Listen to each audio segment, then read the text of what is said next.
Well, hello and welcome to day number 2 of the EMS Leadership Summit. And today is our daily debrief. I'm Robbie McHugh. And I'm Lisa Geruzzi. We're the co-hosts of the 2022 EMS Leadership Summit and also the co-founders of EMS Leadership Academy. And we'd love to welcome you to our end of day daily debrief for day 2.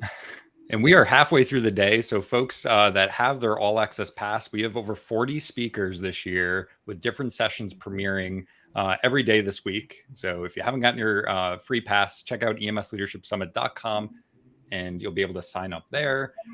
Folks, if the audio sounds good, comment in the chat that you can hear us okay. Comment maybe where you're joining in from. We'd love to hear where folks are watching from. We are simulcasting across LinkedIn Live about 3 different Facebook groups, including High Performance EMS, the EMS Leadership Academy, Fire Rescue TV with over 110,000 fans, and as well as YouTube Live and the Fire Rescue TV network streaming through about 450 fire and EMS stations across the country, thanks to Martin at Fire Rescue TV, one of our media partners. So we are thrilled to be here with a live panel of today's speakers.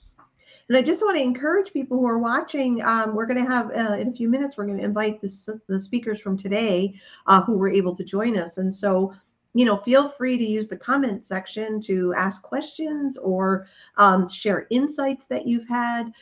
These folks are really amazing, and they are volunteering their time and effort to be with us. So please share your insights with them or any questions that you might have. We would love to help facilitate getting those questions answered. So I'd like to play a special treat, Lisa. We have a 4-minute clip from the documentary film, and the producers are in the green room waiting to come out after this. This is the Honorable but Broken EMS in Crisis documentary film that is really an advocacy piece that so many people are going to be able to utilize, and I'm excited for folks to watch it.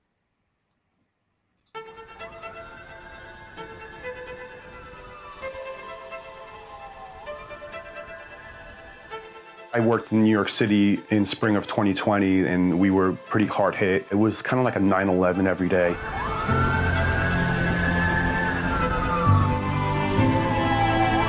It was so bleak during that time. Seeing the cries and screams of people, seeing the disparity that I'm the one working on the road, no one else is on the road, and I'm taking people to the hospital, and that may be the last time they're interacting with that family member or their loved one. It got to a point where I broke.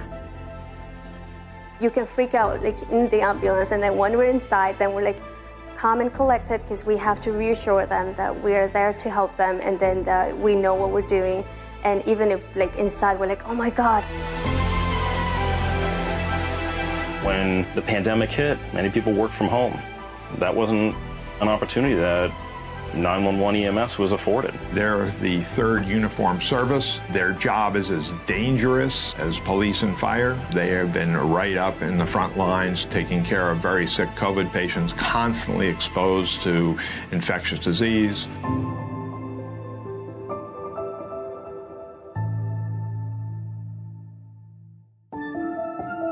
We met people who have been in it for a lifetime, and they've never seen it more sort of broken than it is now. I think many people assume incorrectly that EMS is considered this quote-unquote essential service. And unfortunately, in many of the legislative frameworks, EMS was just left out. One of the biggest challenges with EMS, the way that it is structured today, is the funding mechanism, the economic model. All across this country, EMS agencies can't recruit, retain, and staff ambulances to a point to ensure the public safety. One of the biggest disservices that I believe as a very high productive and financially sound country is when we can't take care of our own.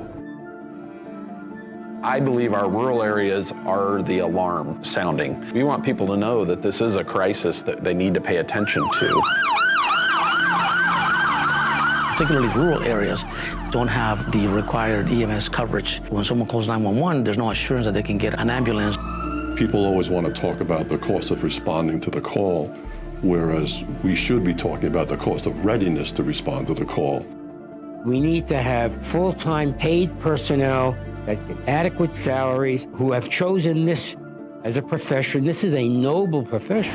As an EMS worker, it's very difficult to live off of one salary. Therefore, I have to work at several different agencies just to pay my bills. EMS has not been considered and viewed as a required essential services for the what ifs. And is that, as a society, something that we are willing to fund and pay for? That's where it starts.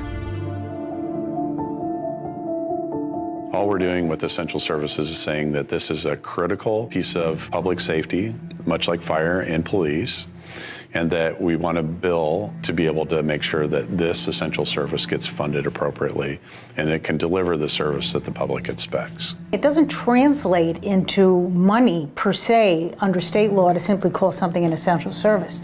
We have to rebuild the EMS system from the ground up to create a system that has enough money to sustain itself.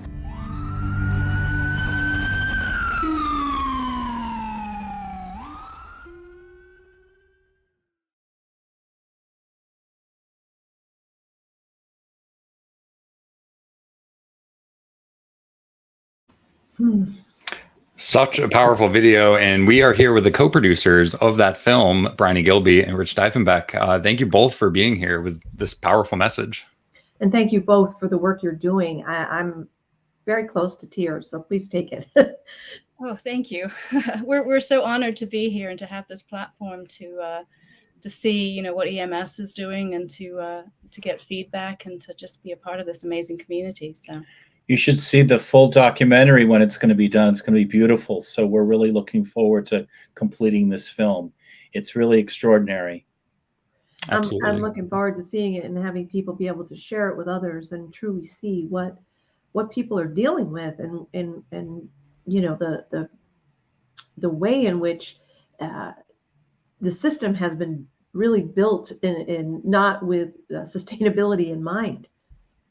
It's sort of been a hodgepodge of different things from different areas because that's how it grew up out of, just being a transport service to something even greater now. It's a mobile medical service now, and it's much more sophisticated, much more training needed.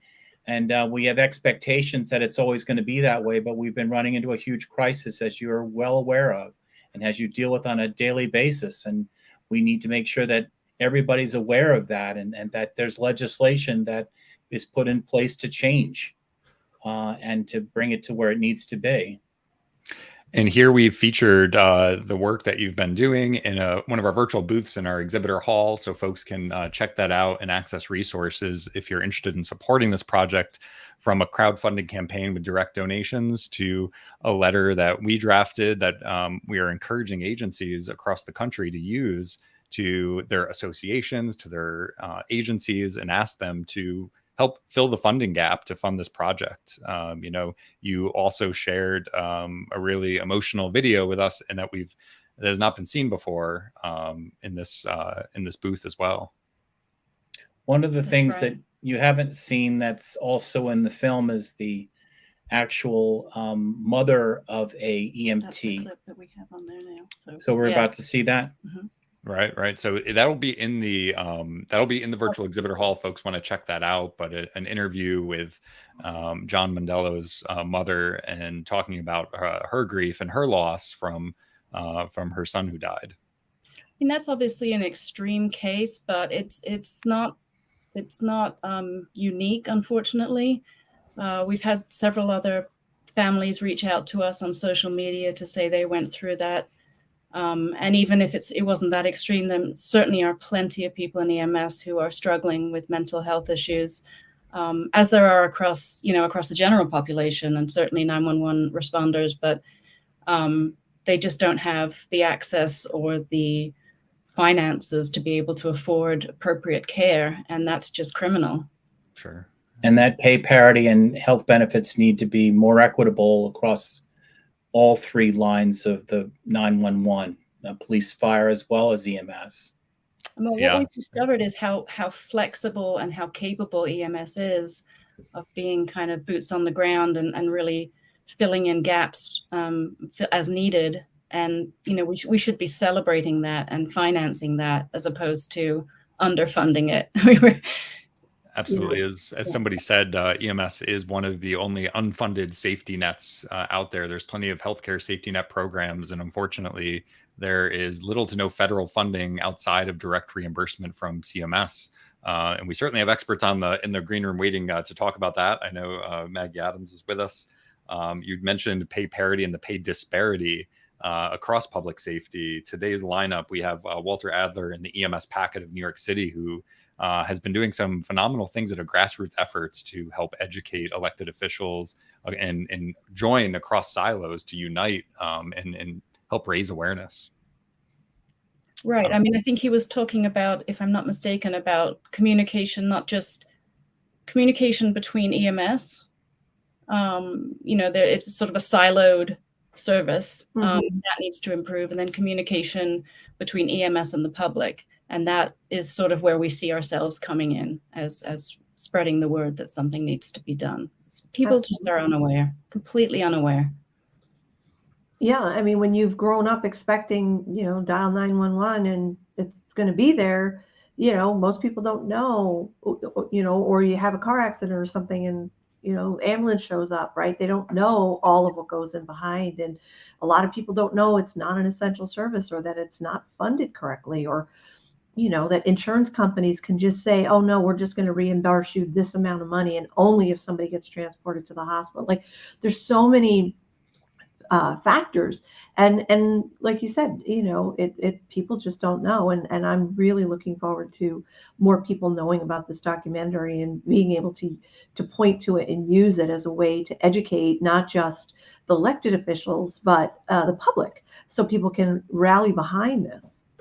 What I also like about our film is that it does go into not just what the issues are and what the crisis is, but what are the potential solutions, tiered service to all different kinds of considerations that can be implemented that could really make the system work more efficiently and certainly more productively, and can meet the expectations and needs once you know, addressed.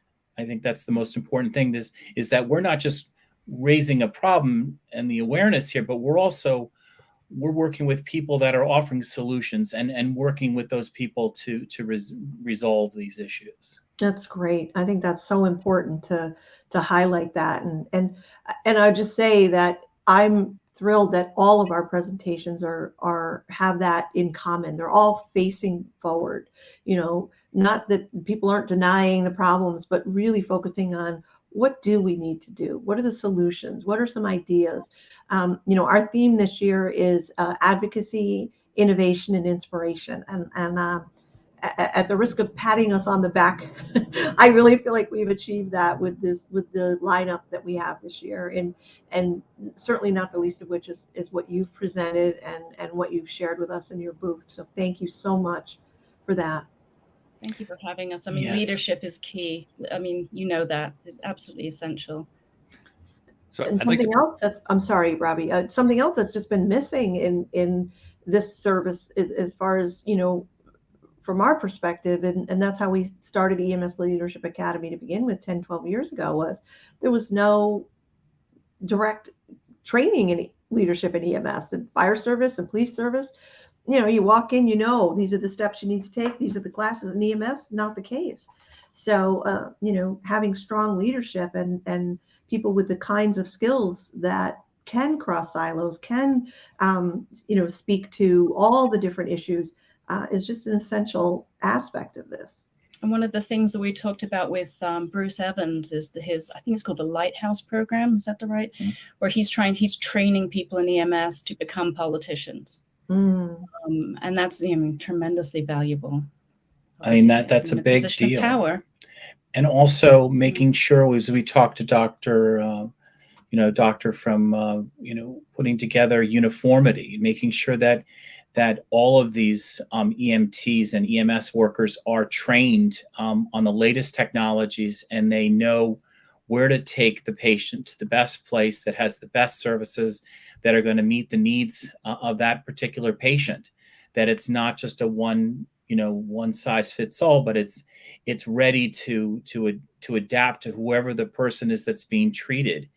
And some of these tiered programs, if they're addressed, if the issues are addressed and they're organized in the right way, we can make sure that the right amount of services are getting to the necessary people at that time, instead of it being all in one place and maybe sparse in another. It needs to be really addressed in a logistical way too, which could make it even more supportive and efficient.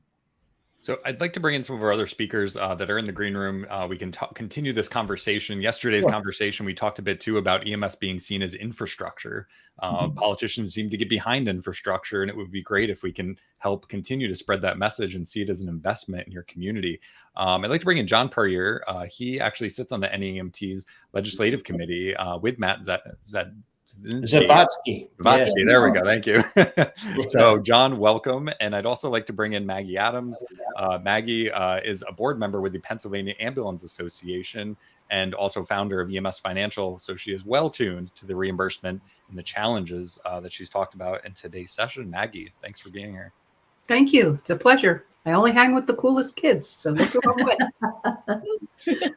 So nice to meet you. So, John, do you want to talk a little bit about, you said you sit on the legislative committee. I mean, you're just seeing this project and some of your colleagues interviewed, Yes. It's a powerful message. What you're doing is absolutely amazing. I have seen the video, several times now. I can't wait to see the entire thing. I see my peers, my colleagues that you interview, and I sing with them.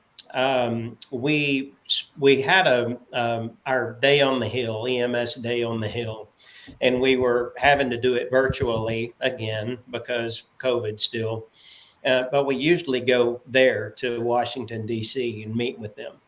And when I teach my classes, I tell everybody there's going to be at least 1% to 2% out of my class that will end up going to politics for EMS in legislation and all of these committees.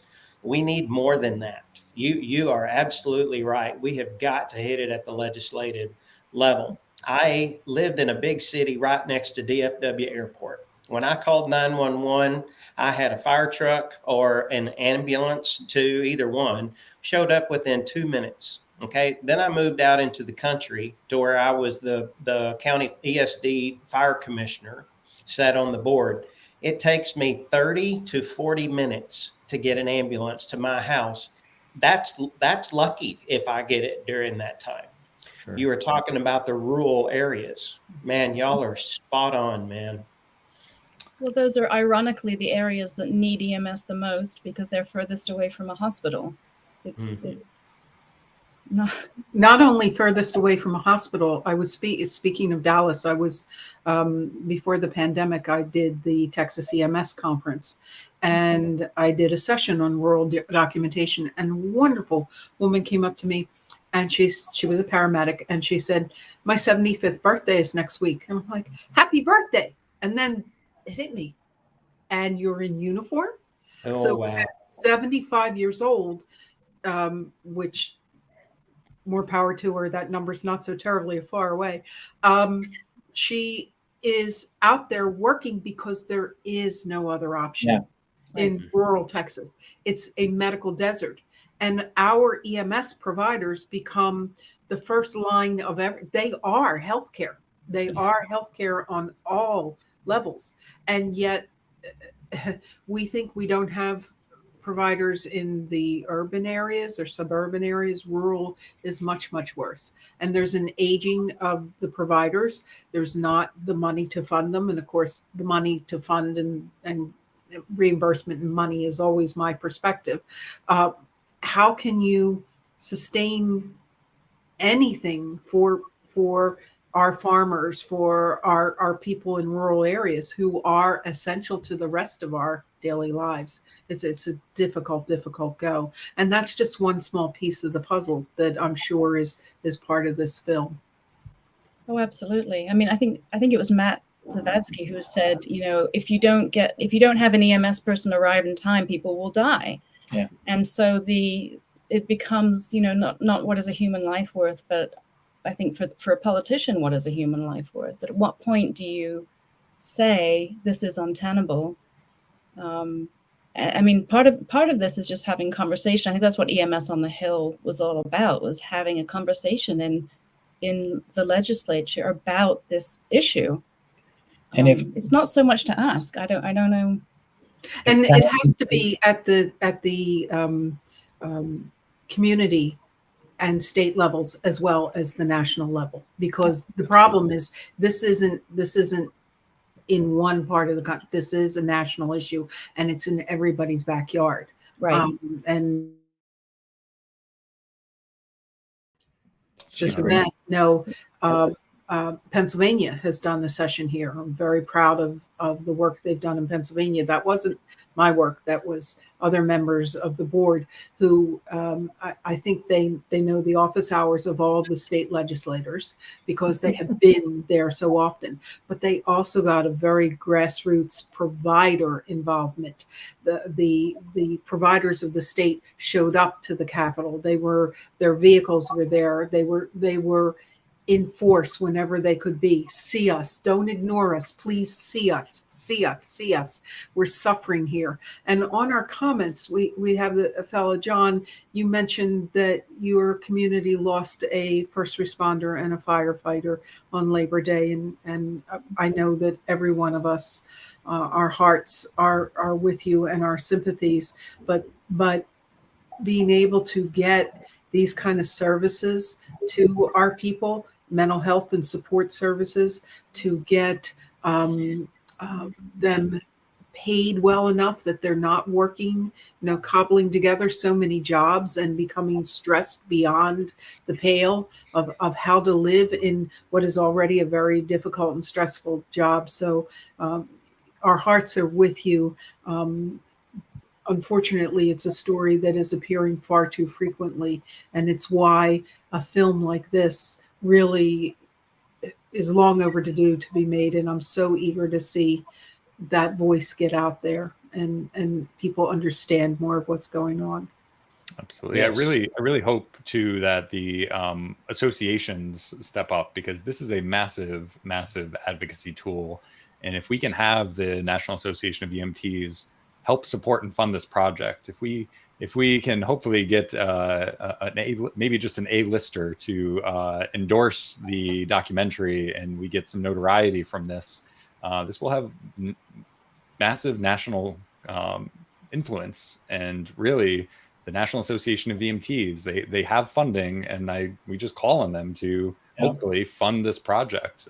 Every EMS agency in New York State last week, we mailed a request letter to, informing them about this project and calling on them to make a direct donation to support the film. So, yeah, I mean, we're getting donations of sort of $5 and $10 from people that, that's an hourly wage, $10 for some, and it's sort of heartbreaking, but also, sort of validating to realize that they haven't got the money to spare, but they're funding this project because it's really important to them that the word is out. But for those that cannot afford to contribute, absolutely follow us on social media, and because the number of followers we get will also inform our distributors when we get to that point that they have a built-in audience, and that's powerful too. So there are a lot of ways you can support this without contributing money, but money is nice too.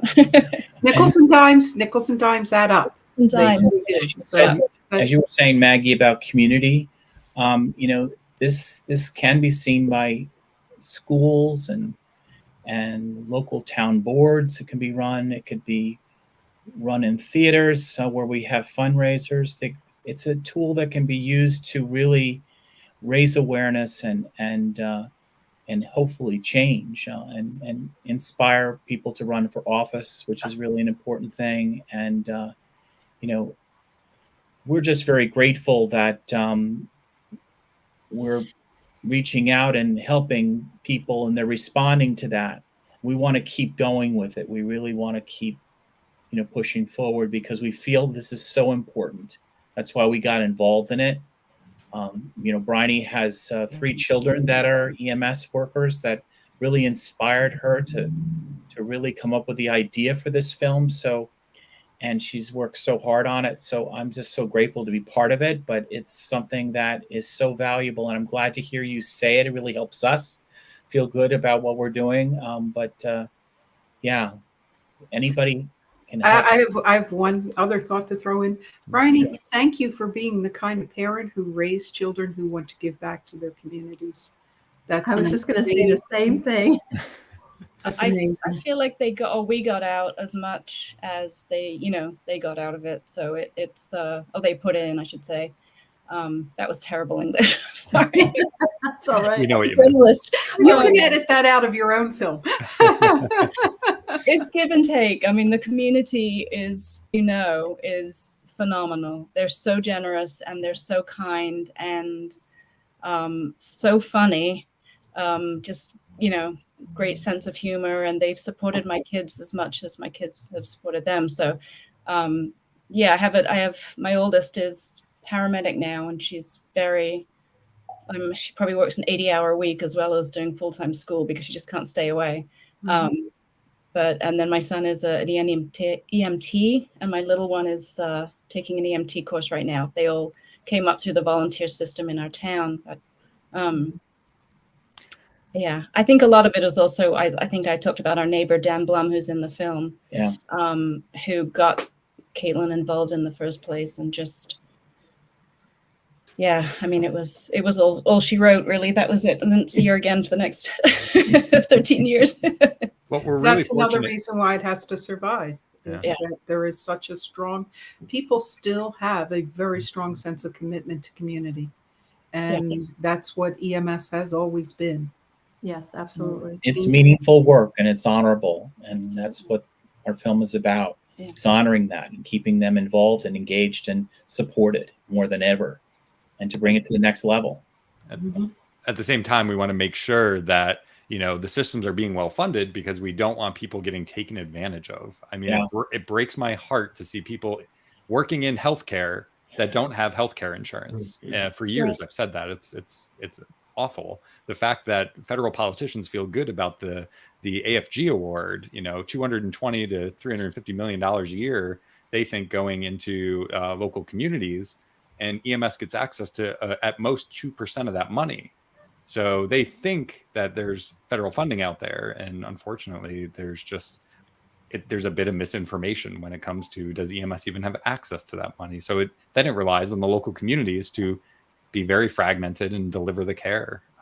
We have that in our film, where we have Oren, who is a union leader in Whitestone, represents 4,000 EMTs, and some of them live in shelters because they can't afford to live in apartments or housing.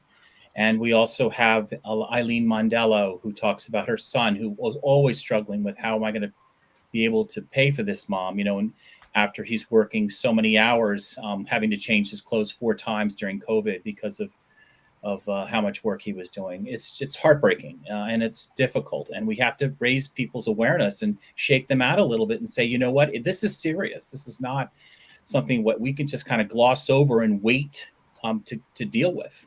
We have to deal with this now. This is a now crisis, not a, not a someday.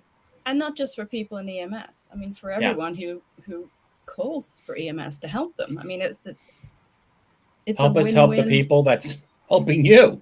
There's not a person on this panel. There's not a person who's been involved in the EMS Leadership Summit who at some time or another, they or a member of their family has not had to rely on EMS. Right. So it is everyone we know. And we are, I believe we are making progress and growing beyond being the red-haired stepchild of healthcare and essential services. but we're still going uphill. But we're going. We are going, and that's we're moving in the right direction. That's what this kind of thing is about. Yes. So I'd like to take a break. We've been talking about the advocacy film project, Honorable But Broken, EMS in Crisis. We're so fortunate to, Bryony and Rich, for you to join us tonight and to have been on this this first half. And we're fortunate to draw on your experience as former news producers as well. So, the EMS industry is thankful to have this project in such capable hands. And we hope that folks will get more informed, check out the virtual exhibitor booth. I'd like to just take a break if we could, and we'll check in with our sponsors, and then we're going to bring in some more folks on today's panel. Yes, we have a few more speakers in the green room. So stay tuned as we just want to thank our sponsors who are really making this possible. This is a free event. We have well over 2,000 people who have participated or registered. And so that is made possible because of our wonderful, wonderful sponsors. So we're just going to take a moment to acknowledge them and encourage people to visit the virtual exhibit hall. We're going to go through a few of the booths, right, Robbie? Yeah, we're going to go through them now, and then we'll come right back to the lineup of speakers. Folks, we are here with the day number 2 lineup of a panel of speakers from today's session at the EMS Leadership Summit. And if you check out emsleadershipsummit.com/exhibit, here you'll be able to access the free sessions from day 2 each day. Each day's lineup is available for 24 hours for free. If folks would like to upgrade to an all-access pass, they can get lifetime access to a whole library of these sessions, including extra bonuses, CME credits, and MP3 audios for a one-time fee, and they can upgrade there. We have our PDF of session and speakers, as well as logins for all access pass holders. So we have a playbook. That PDF playbook will go through. We've got extra articles, information about the event, as well as we scroll through here, a lineup of this week's speakers. So over 40 speakers from this year's summit. And these booths are also interactive, so you can check out our Honorable But Broken EMS in Crisis booth, as well as downloadables. We're going to make Rich and Bryony's session, or their interview with them, available in their booth all week. They were on the lineup for just today, but we've also included it. We've got calls of people wanted to share it with their board of directors, and they really wanted access to it. So we made it available here in their booth, as well as some letters that you can send to your local agencies and associations. We have our friends, we're talking about mental health here, our friends at the Wayfound Mental Health Group out of Canada, and they have put together research-based training for before operational stress to help improve the resiliency of first responders. So check out the BOSS program here. They've included, it's with the exchange rate, it's almost a 50% off for an individual, or agencies can actually get a bulk discount. There's access to their peer-reviewed research and some contact information. Oh, the grand prize. We're going to have a spin to win wheel this Saturday. So enter for the grand prize. They are giving away, there's a link to the artist, a coffee table book by a first responder artist, as well as some custom drawn artwork for your agency that they're going to give away as a grand prize. So make sure you enter that grand prize drawing. And can I just say that the artwork is amazing? It is beautiful. I mean, just go check out that website, and you will be just you'll be wanting to win because it is just beautiful. Sorry, I had to interject. No, that's good. That's good. We've got our friend Wendy Lund, who is also from Canada, with a background in teaching first responders for 30 years in anatomy and physiology, and then going on to found Wealth Management. That's WELLTH, focusing on the most important asset, your providers in your organization. And again, helping with resiliency, she went back to get her master's degree in mindfulness studies because she believed in this research so much. So check out Wendy Lund's booth, and we appreciate her and her session this week and every year now at the summit. And one great thing about Wendy's website is there's so many free resources. So for organizations that perhaps don't have a line item for, care, this kind of care, she has something like 30 hours of free resources available. So I highly, highly recommend that you visit her booth so you can get access to all of that. And our friends at Ninth Brain, who've put together unified solutions for operations and management, from quality improvement, scheduling, communication tools, risk assessments. Bradley over at Ninth Brain is taking questions, and there, if you want a demo or to browse through any of their packages that they've put together and how they've assisted organizations in bringing together all these complex systems into one unified solution. And if you're looking for a way to save time, sorry to interrupt, but these solutions streamline so many things that you end up having more time on your hands to be able to do some of the other things that you need to do. So definitely check out that and get a free demo. Let's see what else. Binderlift. Yep, our friends at the Binderlift company. You know, once people get their hands on this device, it's amazing. They'll never want to lift under somebody's armpits again. It sounds a little weird, but this device is more comfortable for the patients as well as the providers, putting all of these handles on a patient. So you can get 3-4 people to lift a patient up. It's really remarkable. And the Binderlift company has set up a free field trial, actually. So if you're interested in getting a no obligation field trial and having your providers try this out, Binderlift has set that up. Check out their video, and it's really remarkable when folks get their hands on this. And they're really focusing more and more on provider safety in terms of, and patient safety, of course, but, you know, as people movers, right? Like, how do you do that in a way that doesn't cause back injuries, doesn't cause other kinds of injuries? Because let's face it, people don't fall in the middle of the living room where it's easy to get to them. Right. It's always in some obscure place, and their tagline is awesome, because humans don't come with handles. So check out Binderlift and get a free trial. Do you want to talk about FirstNet? I love the FirstNet booth too. We've got some rapid deployables here. If folks want to learn about the, FirstNet by AT&T, and with oversight from the FirstNet Authority and federally in the U.S., they have all sorts of information here about keeping first responders connected. They've got information on deeply discounted pricing for first responders and family plans, as well as their ROG, their Response Operation Group therapy dog program with over 30 therapy dogs throughout the country. So check out, if you're interested in learning more about FirstNet, you could submit a little inquiry here, and they will have somebody follow up. But definitely learn about the different types of rapid deployables, including FirstNet One, when it comes to natural disasters. So we're happy to share more information with folks about the resources that are available. And God knows there's more and more of those natural disasters happening. So that's a really important booth to visit.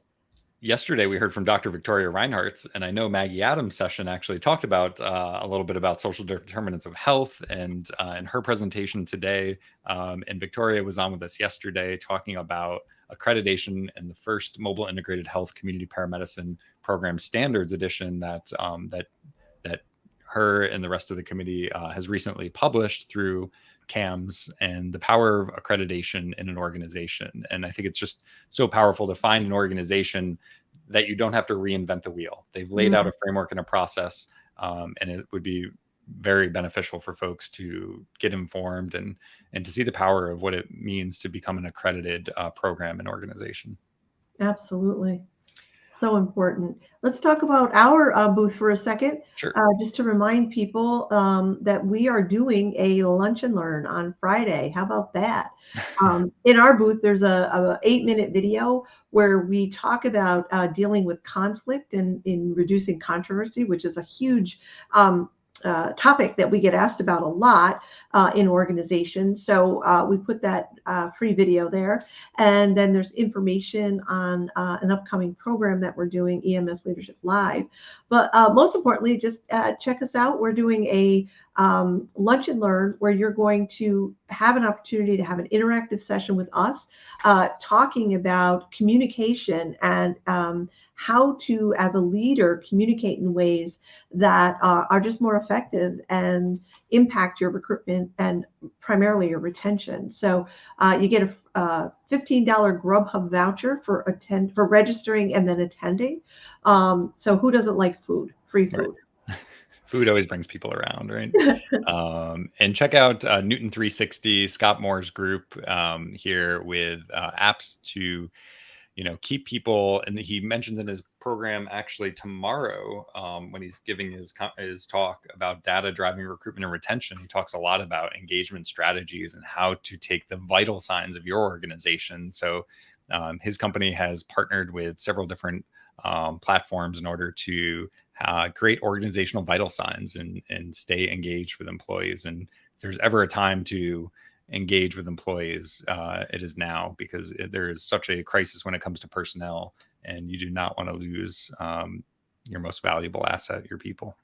Absolutely. And he's actually giving 2 talks this week, one tomorrow and one on Friday. So check out his booth, as well as the presentations that he's going to be providing. He's so generous, Scott. He's wonderful. So let's bring back some of our speakers as well as ones we haven't heard from. I want to bring in Justin Reed. Justin, welcome. Thanks for joining us. How's it going? I'm excited that Maggie referred to me as one of the cool kids. I'm gonna own that title. Also, so funny. A fellow Texan. I know we just had John here. John, also from Texas there. And yes. We'll bring Maggie in as well. I'd like to bring in as well Rick Reppenthal from our neighbors up to the north of us in Canada. Rick. Hey.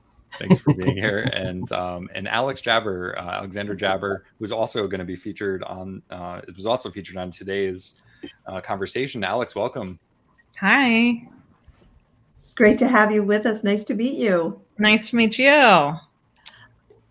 So in the first part, we were really focusing on, the documentary and all of that. And it's so important. And I also just really want to highlight some of the other topics that were showcased today.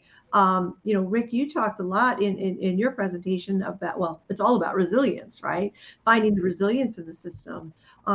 Were you able to listen in on the first part? And what would you like to kind of add to the conversation? Well, I think the one thing that I'm taking away from this is, and I think Maggie kind of pointed out, that we're on this uphill road, and we've come a long way. Considering EMS history is relatively young in comparison to like fire, which has been around for like over 200 years. We evolved back in 1965, and have struggled with identities and various other things throughout the this is what we're left with. We're left with a hodgepodge of differences and gaps and various other things, and we're working through it. And I'm quite encouraged by all the presentations that I've heard so far, the EMS video that's coming out, things like that I think awareness is number one right now. And this is what this platform and what everybody else is advocating and doing so well right now. That's great. Thanks for being here, Rick. And I just want to encourage people who are watching to use the comment section to ask any questions or provide any feedback from perhaps presentations that you watched today, or if you just want to comment on the topic, anything we're talking about tonight. So, I mean, I'd like to also, Alex, today your session was talking about an interview that you and I, a conversation we had around, one of the most stressful parts of the job at times is dealing with, death, dying, and grief. And maybe share a little bit about your background and how you really became the go-to expert at at having these challenging conversations. I guess the easiest way to kind of sum it up, because that's a hard question to answer, honestly. I don't look at myself as the, I don't know. I guess it's one of those things that I think what I've done well is I've been loud and persistent, which I'm very good at being. And yes, when you do that, you become, known for something. But I think it's one of those topics that I don't take pride in being one of the only ones out there doing it. I'm concerned that I'm one of the only ones out there doing it. Like, I want other people to find their voice in it and bring their personal experiences and especially their challenges forward to their communities. Because I really think if you've taken my class, story plays a big part of how I teach. And my experience is limited to my experience. And so that's where I hope other people, those who have worked in rural environments, I heard you guys talking about rural, when I speak to EMTs and medics that work in rural environments, it's a very different conversation than the areas I've worked in. So I've learned a lot from that. So I'd say, yeah, I was a little born out of frustration, but like I said, it just kind of continued through persistence and being loud with it. And it came from being frustrated because I wasn't taught this, and being, having the realization that my teachers weren't taught this. And I had good teachers. I had great preceptors. I had a great experience. But this topic is just going to continue to be avoided until we have some guidance in how to approach it competently. And I think that, especially as I think most first responders have that desire to appear competent, confident, do their job well. And if there's something we don't feel comfortable with, we avoid it. And I think this is one of those collective things we don't do well because we don't know how to. We've never been taught. Yeah, that's so important.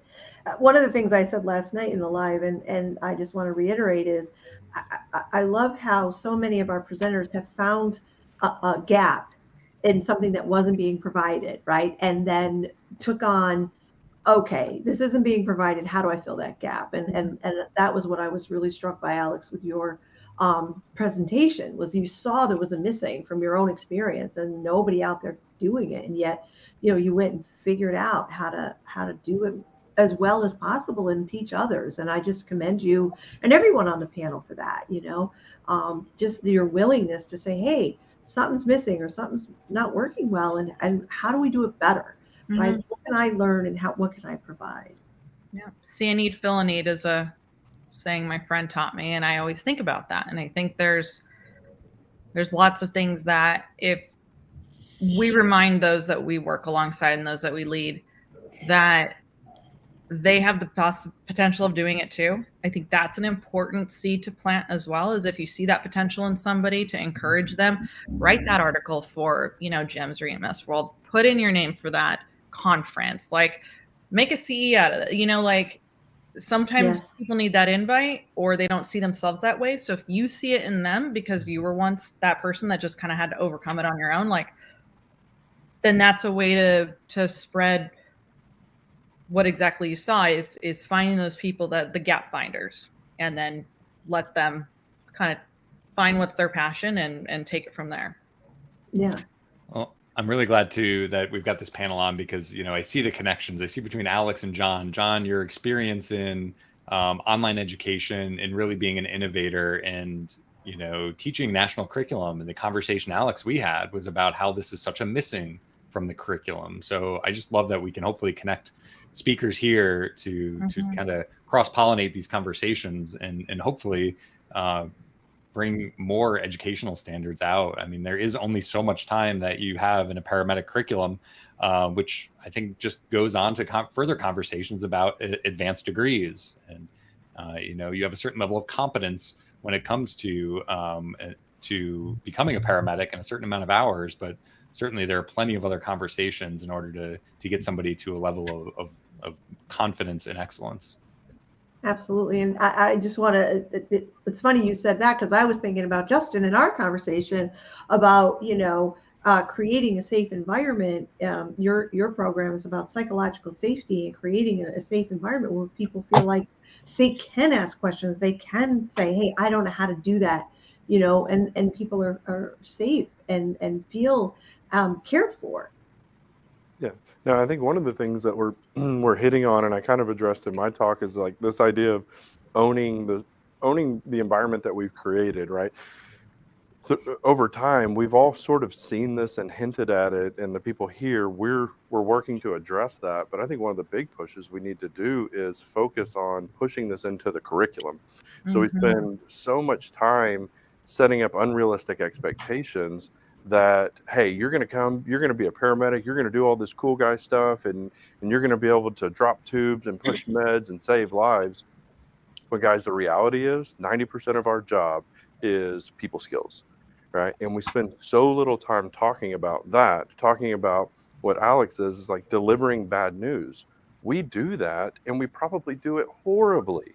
But spending time educating on that. And then the other thing is educating people to know that, hey, it's okay to not be okay, and to reach out and get these and build these resources for people. But, you know, one of my big goals is, in my philosophies, is I want my son to be a paramedic.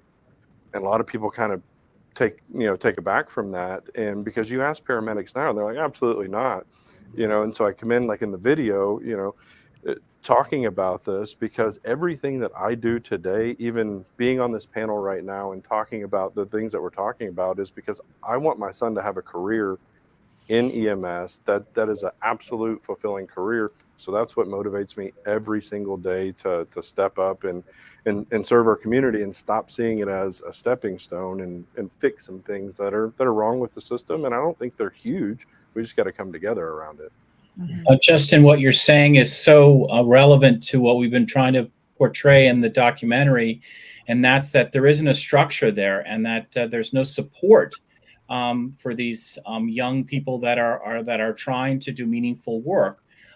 When it was as worst it was with COVID, we needed trauma psychiatrists to work with these people at a higher level that could offer support that was at a level that none of the people that were their colleagues could reach. So it's just acknowledging that and knowing that we need to put systems in place that can take care of that, and have funding in place that can take care of that. As far as, if I could say, as far as getting it curriculum, man, I agree 100%. I teach a 2-day prep class as a closer to a bunch of programs all over the nation, EMT, advanced paramedics. And I look at the curriculum. Okay. And then National Registry, they're going to have to pass a National Registry exam. And National Registry it's great, don't get me wrong, but they will only tell us as instructors and program coordinators, we're like, what do we really need to be focusing on? And they're like, the objectives. If you can teach all of the objectives to the students, then they'll pass the exam. Okay, that's not right. I mean, we do need to put how to do a death notification in curriculum. We need to teach these kids, I have to say that, but we have to teach them how to deal with tough situations, just like what Alex is talking about, Justin, you're talking about. And the answer is, it should never be any longer, if you can't handle this, you're not meant for this profession. Go flip hamburgers. And that's that's the answer that I got, and when I tried to ask, and I didn't have a safe zone. I didn't have a safety net, anybody that I could go to and say, hey, I'm in trouble. I don't know how to do this. And Alex, I did the same thing. I started teaching how to give a death notification, because you're right, Justin. That's a lot of things that we're going to do is never taught in school. And Alex, the instructors don't know either. That's why they can't teach it. Mm-hmm. So I would love to be able to see these things get into the curriculum, rather than understanding what this word means, or this bone, or this condition that I will never be able to diagnose out in the field. Useless information. I felt that way about geometry. Yes. Yeah. Well, and the other thing, John, not to interrupt, but your presentation today on communication, to me, that is a big missing in so many places. I mean, we can go way beyond paramedic school and EMT school, but any school, right? There should be the basics of communication. And I think, your program today is one of those essential conversations that also needs to get included, because people unfortunately don't know how to deal with conflict, or don't know how to ask when they need help, or don't know how to listen to somebody else having a problem without jumping on and giving advice. And sometimes you just want to be understood, or you just want to be heard. You don't need, the 14 reasons why you're a jerk for not knowing the answer, right? But just listen, right? And we're not taught how to do that. It's an innocent misunderstanding, an innocent mistake. I'm not saying this out of a judgment. I'm saying this out of everybody has a desire to help. But if you don't know how to help, and you just, do what was done to you, you're just perpetuating the problem. Correct. And believe it or not, in the EMT national curriculum, communication is in the objectives. How to encode, decode, decipher, how to listen. They're all objectives in the current EMT national curriculum. And that's where I got my objectives. That's why I said it's basic communication. And every leader in EMS, we started as an EMT, a first responder, and then we continued our education. We continued getting promoted up into the ranks, and we just kind of forgot, or we have so much other, stuff inside of this little bitty brain, that I have, that I just kind of, it's back there, but it sure does have a lot of cobwebs on it. But communication is key in every person's presentation that has been given in this entire summit. And you are right. And leaders especially need to know how to communicate, especially when somebody comes to them. They have to have the most open door policy that an employee can feel that it really is open, that they can walk in and they can say anything. They need a mentor. They need somebody that they can, a life raft, just a something that they can throw out there to them, a rope that they can grab a hold of. But the leader has to know how to listen, the listening techniques, the active listening, and actually hear what that person is saying, and then be able to let them know that they hear them, that they're understanding their issue, and not to fix it unless they're asked to fix it. But yes, it's all communication. And most of it I brought up from my spouse. I'm sorry, I bring in my personal stuff. And my wife is, she watched my presentation and she's like, hey, she's poking me going, okay, you need to do that right there, Yeah. I was going to say, are we talking about, leading our crews, or are we talking about our marriage here? Because I'm hearing the same thing that the counselor. It's a little the same. And there is a tremendous urge to fix. I read a quote about being a parent of adult children recently. And the quote was that parent is your title. It's not your job. I love that, by the way. That's great. It is, especially as we have a wedding coming up. But as managers in the world of EMS, sometimes we want to manage, and actually managing is multifaceted, and we have to do some of the other facets, not just the fixing facet.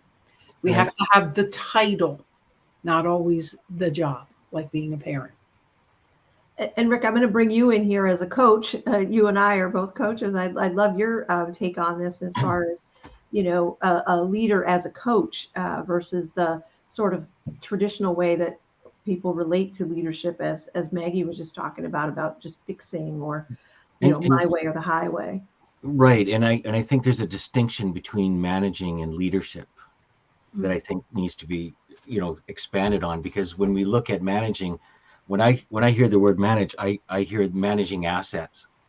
And if we treat our staff as assets, then they're just pieces of equipment that we're just shuffling from we're plugging them in here, we're plugging them in here. We're not teaching them, we're not leading anything.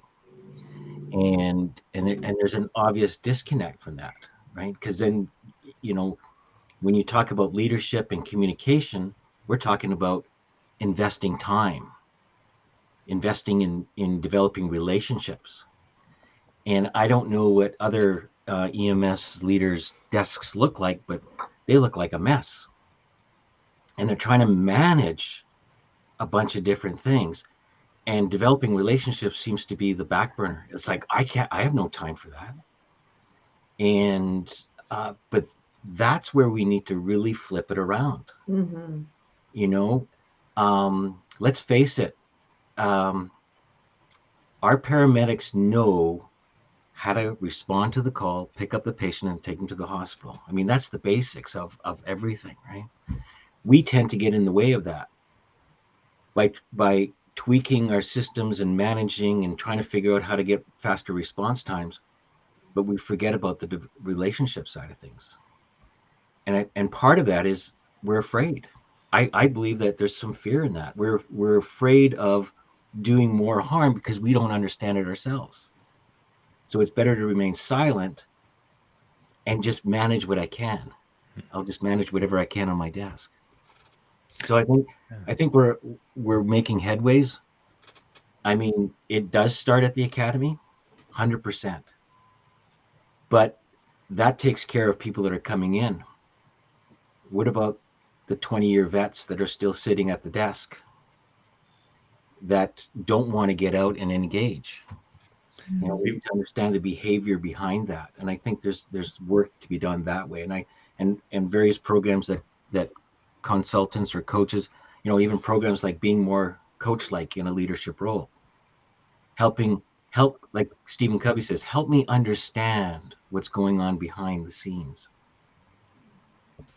rather than me trying to figure it out intellectually. You tell me. And I love what John's saying about the listening piece, right? We got 2 years for a reason.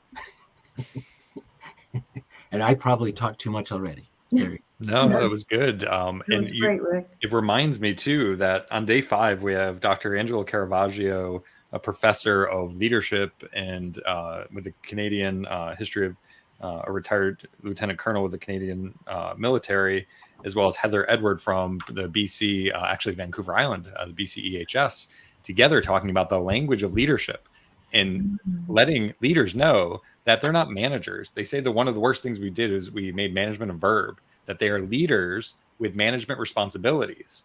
And they talk about the social capital opportunities that if you build relationships, you're building social capital, and you do it from you to your peer, from you to your boss, in a 360, you to a subordinate, in every interaction, that's where you're building your leadership capacity, that social capital. And it was such a fascinating conversation. He distilled down, both him and Heather distilled down 20, 30 years worth of experience in leadership, you know, especially as a paramedic. And it's just a beautiful conversation about the language of leadership and things that I was taking notes on. You know, I'm a huge leadership nerd. I think everyone on this, you know, it's all about, you know, lifelong learning. And so, yeah, what you point to is so true. And I think a big question that leaders need to ask is, and that comes from that vulnerability piece, is to be vulnerable and to really look within ourselves as leaders. How am I contributing to this mess? Like, so you know, and really take an honest look at it, not from a critical sort of like beat yourself up point of view, but accountability. What can I be doing differently? And why is this happening? Because it really is on you. You know, and when I look at, you know, and unfortunately, you know, I see a lot of junior leaders that are really embracing this right now. But it's the upper level that seems to still be disengaged. And if we can get that upper level to get down into the minutia and start working, we'd have better collaboration. We'd feel like there's more contribution. We'd feel like there's more involvement. You know, how many times have you gone to a workshop and you ask, where's my boss? You know, I wish that person was here. I wish that person could hear this right now, right? But and even even getting ourselves into councils. Like, we talk about being in politics. Well, why aren't we sitting on the boards of emergency services within the mayors and the council members and in Parliament? There's a lot of fire service bases that are there. Like the chief is part of the mayor's council. Why isn't the paramedic chief involved in that? Things like that really, there's so many opportunities for us to really get involved. That's great.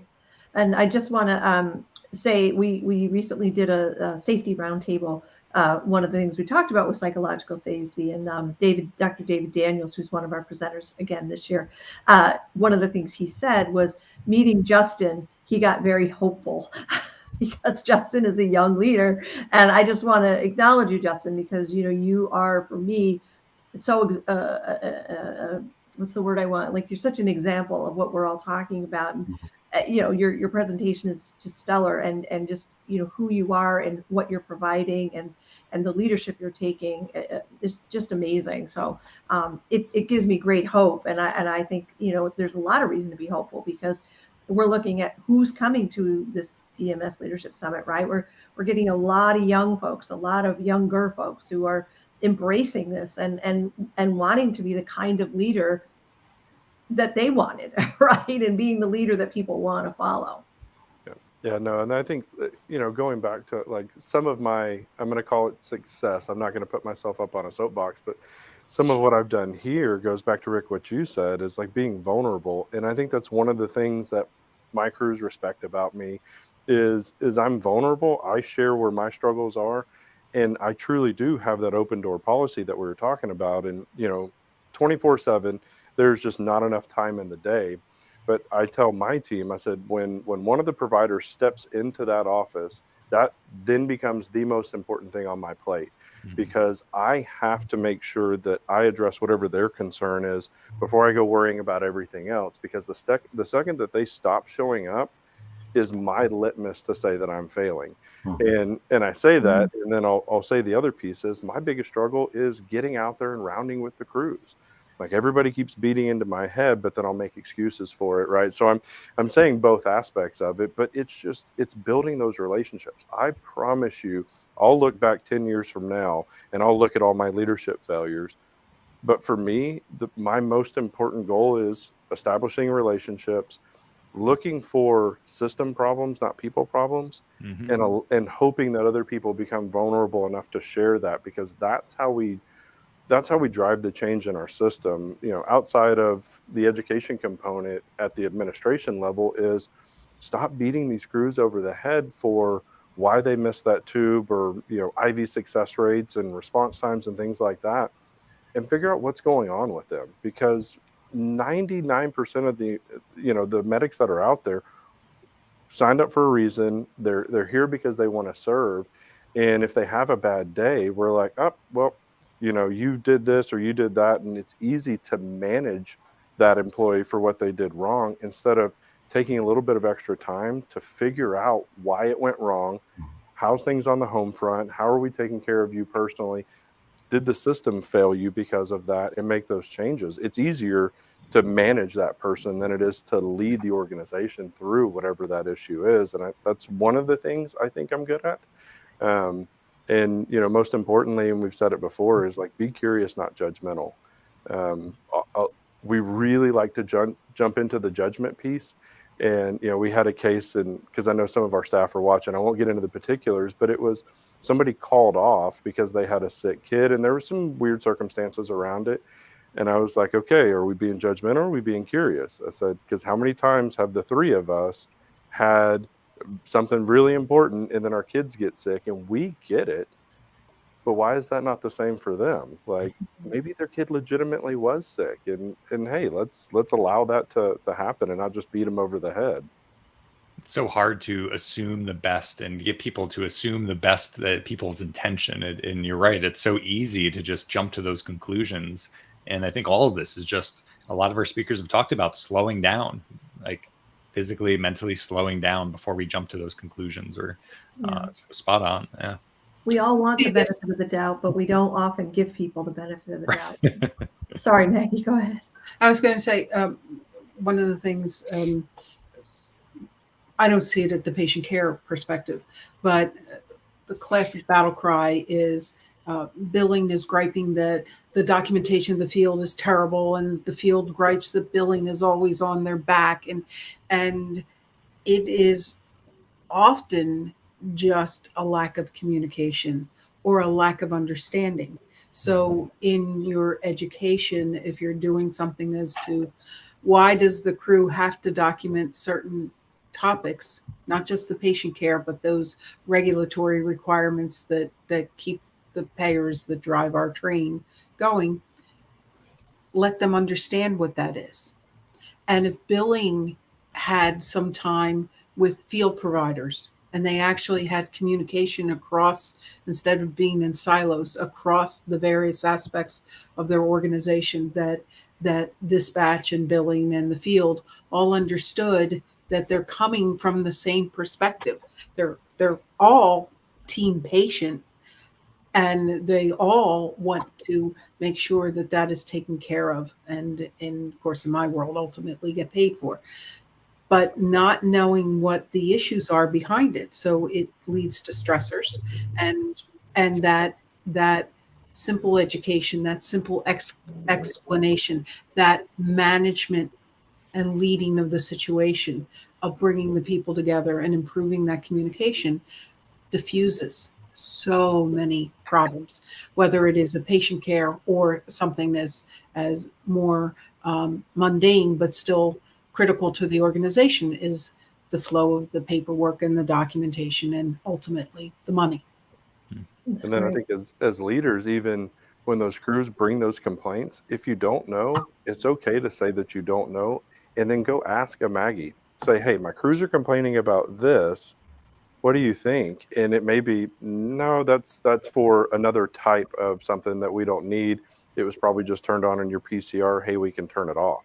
It can be fixed. It can be addressed. And but then the most important thing is recognize who brought that to you, so that starts to build the synergism for other people wanting to bring things forward. Is recognize when somebody else has a good idea. It wasn't your idea.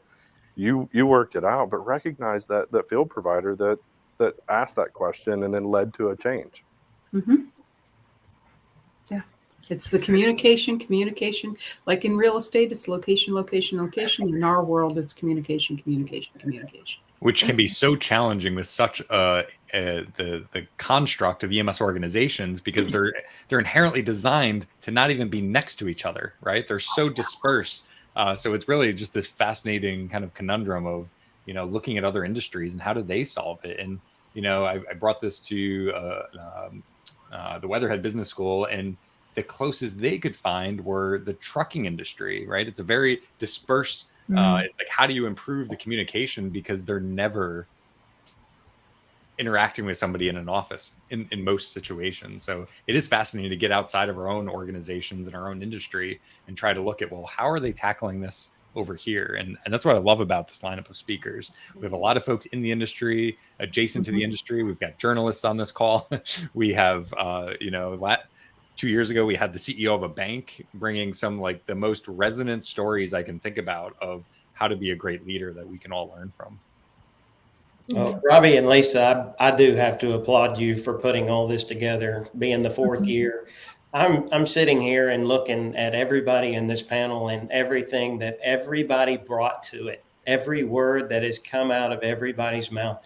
This right here alone is worth every bit of it. I can't wait to watch this again and again and again and learn from every single presenter that is in this room. All of you are absolutely incredible. And this is a great lightning round. Oh, that's great. Thank you, John. And this is one of our favorite parts. I mean, we love every aspect of putting this together, but we really look forward to these daily debriefs because we never know, what's going to come of it. And we get such great feedback from the panelists as well as people watching, of what gets brought out. So we just thank you all so much. Obviously, we could not do this without each and every one of you and our sponsors who we're going to revisit that just briefly. I wish we had time to just go around and get we've already gone. But we're already so over in time, and we just really want to respect your time. So thank you, Robbie. Anything for you before we? Thank you to all the speakers here for joining us today and for being part of the summit. Connect on social, share about the sessions. We'd love to forward your comments to the speakers, and we want to thank you all for joining in live. Thank you so much. Thank you. Thank you. It was all. an honor. Thank you. An honor to be with you all. Thank you. Oh, Nice to thank meet you. all of you as well. Thank you for all you do. All right, folks. So we are going to go back to the virtual, let's see, the lineup of speakers really. So we didn't really get a chance to talk about the lineup of speakers for today. We talked, actually, the only session in the lineup for today that folks can get access to that we haven't talked about, I believe, if I just bring it up here, is the EMS pack, right? The EMS pack. So folks, if you head over to the virtual exhibitor hall, you are going to be emsleadershipsummit.com/exhibit. You can check out the day 2 lineup. In that day 2 lineup here, we've got Rich and Bryony here. We've got John Puryear, who you heard from, Justin Reed, certainly an inspiration and exciting about the future and the direction of EMS in the country. But our EMS pack out in New York City, folks, Walter Adler and crew, we talk about how fragmented the system is in a grassroots effort, in leaders emerging from the bottom up in an organization. They have rallied folks together across silos, from municipal, from hospital-based, from fire-based, from commercial, from the private nonprofit and the volunteer spectrum. And they are creating structures that are producing new results and coming up with an EMS Bill of Rights. They've got structures in place in their organization that have funneled $500,000 into direct funding back to individuals suffering from hardship, connecting them with mental health professionals. So they are just the epitome of what it looks like to bring people together at every level. Absolutely. And such an inspiration, and innovators too. Just really, really amazing what they've accomplished. And I think everyone else was everybody on. else. Yeah, the sessions are up. They're live. They're up there for another, how many hours do we have left? Just about over 12 and a half hours left for folks to check out day number 2's lineup. And tomorrow we've got day number 3, starting out with Julian Stevenson, an educator who is just passionate about leading from the front of the classroom. And I found myself almost having a conversation with her while she's giving her talk. She does such an incredible job about bringing people into this conversation. So do not miss Julian Stevenson. Our incredible friend Scott Moore, who has recorded 2 sessions. This will be the first one this week, talking about the vital signs of organizations, data-driven results. And Scott is on the cutting edge of everything going on in our EMS industry. He is hopping all over the country at national conferences, and it's great to see him virtually in this session.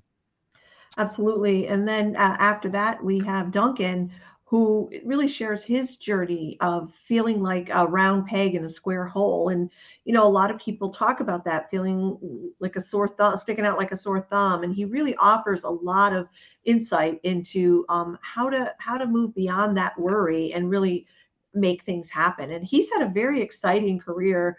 I think just, he's joined us from Australia. Was that Monday night? Excuse me. Which was their Tuesday. It was his Tuesday, our Monday, right? And he's going to try to join in again another evening this week. And then we have after him is my very, very, very good friend, Rob Cook. He's a tremendous presenter, a tremendous human being, former military, special ops, sharing about his, experience of shifting from, this military background and discovering a whole new way to live life, having a balanced approach. And it's such an incredible conversation. I can't wait for people to meet Rob. And we have our communications and PR team, the trio together. They are on a national speaking campaign. They've been going around the country together. You've got Rob Lawrence of the American Ambulance Association, California Ambulance Association, and Prodigy. Those three organizations, as well as Alexia Jobson from the Remsa Health on the West Coast, and Mark Tenia on the East Coast, the Richmond Ambulance Authority. So Mark's fascinating because of his background as a TV news anchor and bringing his expertise in journalism into helping EMS tell their story. So always fascinated to listen to the three of these people who have the pulse of communication and coordinating that message throughout the country and for our industry. So check that session out. I'm sorry to interrupt, but I just have to say, just linking back to what Alex said earlier, it's like people they avoid what they don't know how to do and feel confident. And that's what I loved about that session with those three, is that they help you to figure out what to say and how to say it. And, people aren't great at promoting themselves. They're not great at patting themselves on the back and sharing all the wins, So another must-see session every one of them is must-see, let's face it. Sorry. No, that's great. That's great. We're talking about mental health. The Wayfound Mental Health Group out of Canada certainly has some great programs in the virtual exhibitor booth. And the COO, Sherry Hewson, just shares her background about innovation in the healthcare industry and how we can take and apply that to our own organizations, problem solving. Yeah, and she really lays out a great framework, if you will, for how do you know what to use and what not to use. There's so many things out there, and like what questions to ask. And with all this technology, buying something, investing in something, and then finding out it's not research based or it's not effective. So she really it's a very helpful conversation that she has. And don't forget to reach out to sign up in their booth, because they are a sponsor and are doing a grand prize drawing. We're going to have a spin to win. Don't miss that. Saturday night's our first time having a spin to win. We're actually going to put everyone's name in a digital spinner, and we'll live be able to pick who is the winner. Absolutely. We've got two prizes. The first responder artist, Dan Sun, who has a coffee table book of his artwork for first responders. He is a first responder, as well as the grand prize of a custom drawn artwork for your organization and your agency by the artist. So we thank the Wayfound Group.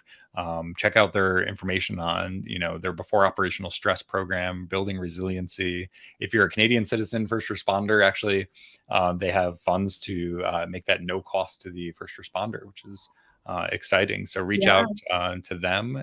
And last but not least, with our lineup is Rich Lazar, who is the founder of Readiness Systems, and he is a national expert on the AED policy and policy making. So if we want to really improve survival from sudden cardiac arrest as leaders, he lays out sample frameworks of how we can do that. And, that today's laws are so fragmented, at least in the United States. And he lays out a pathway, and he's got some great resources to share. I was astounded by the numbers that he shares, but it's an exciting conversation when it comes to what can we do to improve survival from sudden cardiac arrest from an advocacy and policy making standpoint. His background is in EMS, and he is in California, and is a background as an attorney as well. And all of the speakers for tomorrow have been invited to our panel. Many of them will be attending. So if you have questions or comments or ahas that you've had, please join us for our daily debrief. It'll be 6 p.m. Eastern time again. We're meeting every night between now and including Saturday night. So we are really looking forward to more panels. And we've had over 2,000 people sign up for a free pass to the EMS Leadership Summit. So folks, you can still grab your free pass. It's not too late. It's emsleadershipsummit.com. You can upgrade for an all access pass, which gets you lifetime access to all the sessions. You can watch them free on here, or you can get your all access pass for CME credits. And for we've got MP3 audios for each session, as well as some bonuses for folks that grab that all access pass, the one-time fee. And I love what John said about watching things over and over. And, Right. I may have said this before. I had a coach that told me you watch it once or read it once for information, and the second time is for transformation. And every time we listen to something, we're in a different place.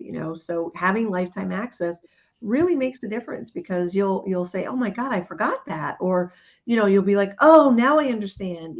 So it's just worthwhile to invest in a small fee to have lifetime access to all of these glorious sessions.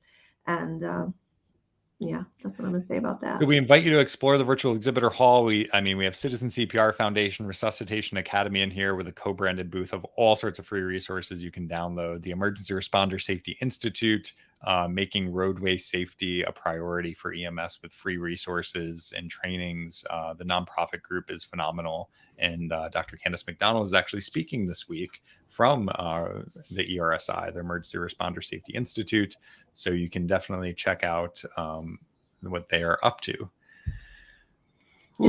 Again, encourage people to please check out the sponsors, give shout outs to them. They are what make it possible for us to have this free event, our 4th annual free opportunity. For 24 hours, you get to watch every single day for 24 hours, and we couldn't do it without our sponsors. So, and our speakers, of course. But we encourage you to check out the booths. Take advantage of the free information, set up, opportunities for demos and free trials and all the wonderful things that you would at a in-person conference, right? So, give our sponsors some love. Well, we so appreciate folks that have joined in to watch. We did go a little bit long, but there were so many great topics today with our live panel.